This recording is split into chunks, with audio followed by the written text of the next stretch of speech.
ধুবড়ী জেলার গোলকগঞ্জ কেন্দ্রের লোহাজানি গ্রামে ভয়াবহ নদী ভাঙন। দীর্ঘদিন থেকে গঙ্গাধর নদী অবিরতভাবে ভাঙন চালিয়ে যাচ্ছে।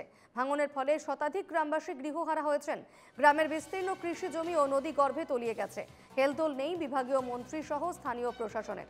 শীঘ্রই ভাঙন সমস্যা সমাধানের দাবি জানিয়েছেন গ্রামবাসীরা। গোলকগঞ্জ থেকে প্রতিনিধি প্রদীপ সেনের এক প্রতিবেদন দেখুন।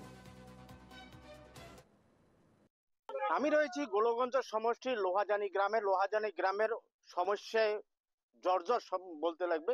এখানে স্বাস্থ্য, যোগাযোগ সব দিকেই সমস্যা, কিন্তু সব থেকে বড় সমস্যাটা হলো গঙ্গাধার নদীর ভাঙন। গঙ্গাধার নদীর ভাঙন শুধু 1-2 বছর নয়, বছর বছর ধরে চলে আসছে, কিন্তু কোনো ধরনের প্রতিরোধের ব্যবস্থা নাই। এখানে এই স্ব বিজ্ঞান যে মাটির ইতিমধ্যে নদীর পক্ষে চলে গেছে।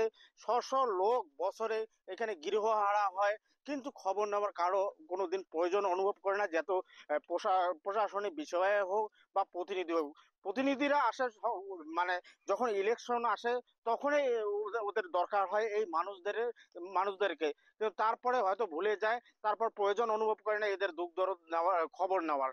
আমি চলে আসছি এনকেটিভি বাংলা থেকে ওদের যে কি সমস্যা একটু জানার চেষ্টা করবো। আচ্ছা, আপনাদের কি সমস্যা? আমার সমস্যা কি, আমরা মাটি নেই, জমি নেই, আমরা গরিব মানুষ, বিদেশ খেটে খাই, আমরা বাল বাচ্চা বিদেশে থাকে, আমরা এই বাড়ি ঘর ভাঙিয়ে নিয়ে কোথায় যাবো? আপনাদের ঘর বাড়ি কি ভাঙছে? এই যে ঘর বাড়ির সামনে, আপনাদের নদীর সামনে ঘর বাড়ি। নদী ভাঙলে তো যাই লাগবো। এর আগে কি নদী ভাঙছে? এর আগেও ভাঙছে, 8 বছরও ভাঙছে, এই বছর বেশি ভাঙছে। এখানে কখনো কখনো প্রশাসনের মানুষ আসেনি বা মন্ত্রী এমএলএ আসেন? না, আসে নাই, কোনো প্রশাসন আসেনি। কখন আসে ওরা? আসলো একদিনকে একটা এমএলএ আসছিল, এসে দেখে গেছে, কয় বানাবো আর আসেনি, দেখে গেছে আর আসেনি, তারা আসেন। আচ্ছা, আপনি কি বলবেন? কি সমস্যা? আমরা খুব দুঃখী গরিব মানুষ, কিন্তু আমরা দিন মজুরি করে দিন খাই, আমরা সহায় সম্পত্তি কিছু নাই, একবার নিরীহ করি। আমরা দিন মজুরি করে দিন খাই, বাচ্চা কাচ্চা মানুষ করবো না, আমরা সহায় সম্পত্তি কিনবো। সহায় সম্পত্তি কোথায় গেল আপনাদের? হ্যাঁ, সব নদীর মধ্যে আছে, সব নদীতে চলে গেল। হ্যাঁ, আমরা বাড়িতে নদীর কাকা ছাড়া এখন এই যে আমরা যে ভাঙে যে কোনো জায়গায় আসতাম, সেই যে জায়গা ডাঙ্গার নাই। তো এই যেগুলো মানুষ নদীতে ইতিমধ্যে মাটি সারি চলে গেছে, ওই মানুষগুলো এখন কোথায় আশ্রয় নিয়েছে? ওই যার পয়সা আছে সে ভাগে গেছে, আমার নাই, আমরা একদম গরিব, আমরা এই জায়গাতে আছি। এখানে একজন বুদ্ধিজীবী শিক্ষিত লোক আছে, ওনার কাছ থেকে এই অঞ্চলটার সম্পর্কে সম্যক ধারণা একটা নেব। আচ্ছা, এখানকার মূল সমস্যাটা কি, আর কতদিন যাবত এই সমস্যাগুলো দেখা যাচ্ছে? হ্যাঁ, এনকেটিভি বাংলাকে আমি স্বাগত জানাই।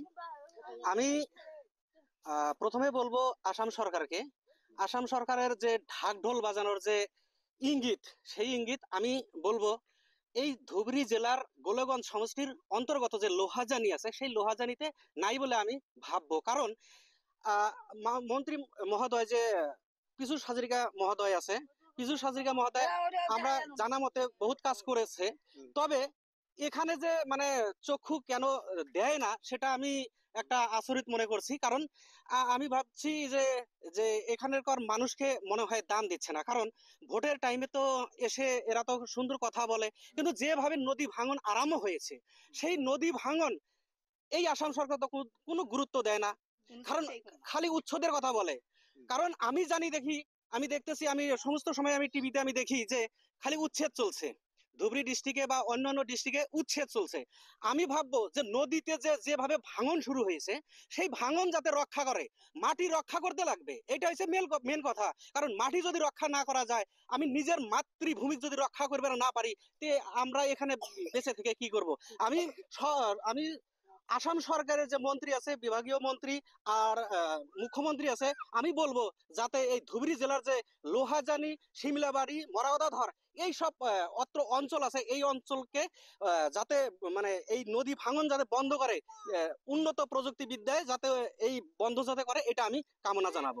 সবথেকে বড় প্রশ্নটা হলো কি, উচ্ছেদ নিয়ে, যেটা মানে গোটে আসামে বর্তমান উচ্ছেদ নিয়ে রাজনীতি একদম পুরো মানে গরমে। সেই সময় একটা কিন্তু বড় প্রশ্ন আসছে যে এইখানে যেভাবে মানুষ এখানে গৃহহারা হচ্ছে, মাটি জমি সব নদীর পক্ষে চলে যাচ্ছে।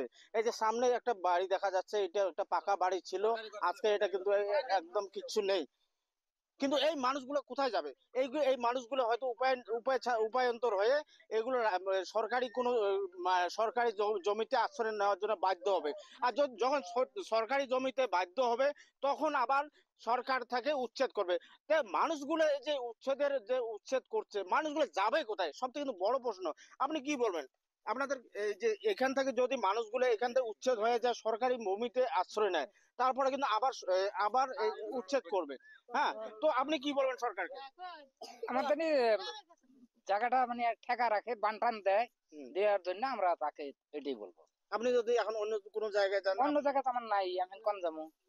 বিদেশ যাওয়া লাগবো, মানুষের সাথে ঘর ভাড়াটা নিয়ে থাকা লাগবে, তার তো উপায় নেই। তো সব থেকে বড় প্রশ্ন হয়েছে এখানে গৃহহারা হচ্ছে মানুষ, কোনো প্রতিরোধের ব্যবস্থা নাই, স্থায়ী প্রতিরোধের ব্যবস্থা নেই। হ্যাঁ, কখনো কখনো হয়তো বাঁশের বাঁধ দেয় কি না, বাঁশের বাঁধ দেয়। হ্যাঁ, এই কথাই নাই, এইবারে নেই, এর আগে ছিল ছিল ওই দিকে সব তলায় গেছিল, কোনো কাজ দেয় না।